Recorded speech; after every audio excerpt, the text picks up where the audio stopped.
Are you ready to jump into the unknown and explore a world beyond your imagination? A world that tests your luck and is beyond limits. But the question is, are you ready to jump?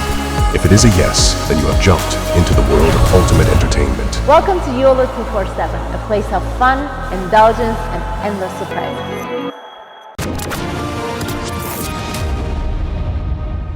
लेकिन किस तरीके से पाकिस्तानी घिनौनी हरकत कर रहा है और किस प्रकार से वो टेरर फैलाने की, आतंक फैलाने की कश्मीर में दोबारा कोशिश कर रहा है स्कूल के बच्चों का इस्तेमाल करके। जय हिंद दोस्तों, मैं हूं मेजर गौरव आर्य और आप देख रहे हैं आज के ताजा तरीन समाचार। एक और दोस्तों खबर आई है कश्मीर से कि जो पाकिस्तानी ऑपरेटिव्स हैं वो क्या कर रहे हैं कि स्कूल के जो व्हाट्सएप ग्रुप्स हैं ना, उसमें इन्फिल्ट्रेट करने की कोशिश कर रहे हैं। तो इंडियन नंबर होगा या किसी भी प्रकार से स्कूल के व्हाट्सएप ग्रुप में वो घुस गए, कोई टीचर बन के या कोच बन के या स्टूडेंट बन के किसी भी प्रकार से, और वहां से इंफॉर्मेशन लाने की कोशिश कर रहे हैं। देखिए, इंफॉर्मेशन कहीं से भी ला सकते हैं आप, कहीं से भी आपको इंफॉर्मेशन मिल सकती है। और ये इंफॉर्मेशन इस प्रकार से ला रहे हैं ये लोग कि किसी स्टूडेंट से पूछा कि भाई कितने बजे आपका स्कूल शुरू होता है, कितने बजे खत्म होता है, कौन सा टीचर, कौन सा प्रिंसिपल। और ज़्यादातर जो आर्मी के स्कूल्स हैं, क्योंकि उनमें आर्मी वालों के बच्चे भी पढ़ते हैं, वहां पे भी उन व्हाट्सएप ग्रुप्स में भी इन्फिल्ट्रेट करने की पाकिस्तानियों ने कोशिश करी कि किसी तरीके से पता लगे, इंफॉर्मेशन हो तो फिर कोई टेरर अटैक करने की हम कोशिश करें। तो आर्मी ने अब यह हुक्म दिया है कि जितने भी व्हाट्सएप ग्रुप हैं स्कूल्स के, सबको बंद करो और एक एक लोग जो उसमें थे सबका वेरिफिकेशन करो, फिर दोबारा से व्हाट्सएप ग्रुप्स बनाओ।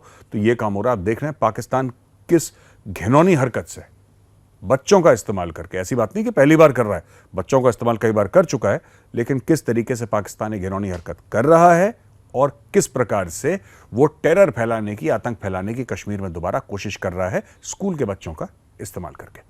अच्छा, एनएसए अजीत डोवाल साहब मिले वांग यी से, जो कि फॉरेन मिनिस्टर हैं, अभी तक नहीं थे, फिर पुराने फॉरेन मिनिस्टर को निकाल दिया, जो पिछले एपिसोड में हमने कवर करा था। स्टोरी आपको पता ही है, वो 21-22 दिन तक गायब थे कहीं पे, और फिर उनको हटा के वापस वांग यी को बनाया फॉरेन मिनिस्टर। उनसे डोवाल साहब मिले जोहानिसबर्ग में, और एक मीटिंग में उनको साफ साफ ये बताया है कि ट्रस्ट जो है, भरोसा जो है भारत और चीन के बीच में, वो इरोड हो गया है, वो पहले से कम हो गया है।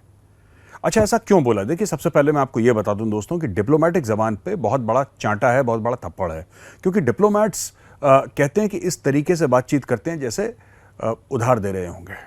बड़े नाप तोल के, तोले के हिसाब से वो लोग बात करते हैं डिप्लोमेट्स, और हर चीज़ का कुछ मतलब होता है। और डोवाल साहब का ये कहना वांग यी को कि ट्रस्ट इरोड हो गया है, ये बहुत बड़ा स्टेटमेंट है। अब चीन क्या चाहता है और भारत क्या चाहता है, जरा इस पर थोड़ा सा मैं विश्लेषण आपके लिए कर दूं। दोस्तों, सबसे बड़ी बात है कि चीन ये चाहता है, सबसे बड़ी बात जो चीन चाहता है कि जो चीन से कंपनियां निकल रही हैं और भारत आ रही हैं, ये सिलसिला बंद हो जाए, पहला काम।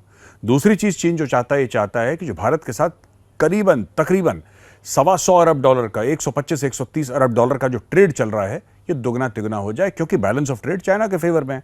और तीसरी चीज चीन ये चाहता है कि जो लाइन ऑफ एक्चुअल कंट्रोल है, वहां पे चीन प्रेशर डालता रहे। चीन जो है भारत से उसकी जमीन ले ले। भारत क्या चाहता है? भारत भी 3 चीजें चाहता है, और भारत वही 3 चीजें चाहता है जो चाइना नहीं चाहता। ठीक है, अब भारत यह चाहता है कि चीन से कंपनियां भारत आ जाएं। भारत यह चाहता है कि भारत का दबदबा बना रहे और चीन एक जो लाइन ऑफ एक्चुअल कंट्रोल है वहां पे इंटरनेशनल बॉर्डर बन जाए, जो भारत का परसेप्शन है एलएसी का। और फिर भारत यह चाहता है कि इकोनॉमिकली चीन को दबाया जाए। देखिए, ये मिलिट्री स्टैंड ऑफ है ना, ये तो चलता रहेगा दोस्तों, लाइन ऑफ एक्चुअल कंट्रोल पे ये मिलिट्री स्टैंड ऑफ चलता रहेगा। चाइना आने की कोशिश करेगा, भारत उसको पीछे धकेलेगा, और ये ड्रामा चलता रहेगा, ये झगड़ा चलता रहेगा, राइट। लेकिन जो भारत ने काम करा है ना, सबसे पहले इंडियन आर्मी ने जो काम करा है, इंडियन आर्मी ने जो गलवान में घुटने तोड़े चाइना के, चाइना को यह पता लग गया कि you can't push over the Indian army. आप ऐसे नहीं कह सकते कि ठीक है चीनी फौज आ गई, हट जाओ, ये नहीं होने वाला है। आप भारत के अंदर आने की कोशिश करोगे, इंडियन आर्मी का बहुत जबरदस्त और खतरनाक रिस्पॉन्स होगा।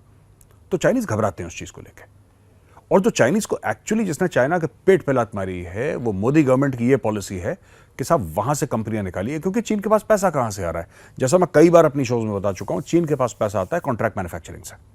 ये चीन का सबसे बड़ा source of revenue, contract manufacturing, यानी कि अमेरिकन कंपनीज और यूरोपियन कंपनीज जो पैसा देती हैं चाइना को, क्योंकि चाइना उनके लिए माल बनाता है सस्ता।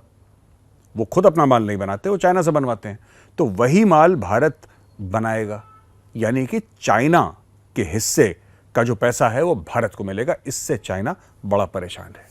तो चाइना चाहता है सब लोग सब बातें ठीक हो जाएं और भारत चीन मिले, ट्रेड हो, ये सब हो। ये चाइना चाहता है कि चीज़ें नॉर्मल हो जाएं। लेकिन भारत ये कह रहा है कि अगर तुम चाहते हो चीज़ें नॉर्मल हो तो सबसे पहले line of actual control normal करो। और यही बात डोवाल साहब ने बोली, ट्रस्ट हैज़ बीन इरोडेड। जो भरोसा था ना, आपने भरोसा तोड़ा यार, भरोसा तोड़ा। पहले भरोसा हासिल करो, बाद में ट्रेड होती रहेगी।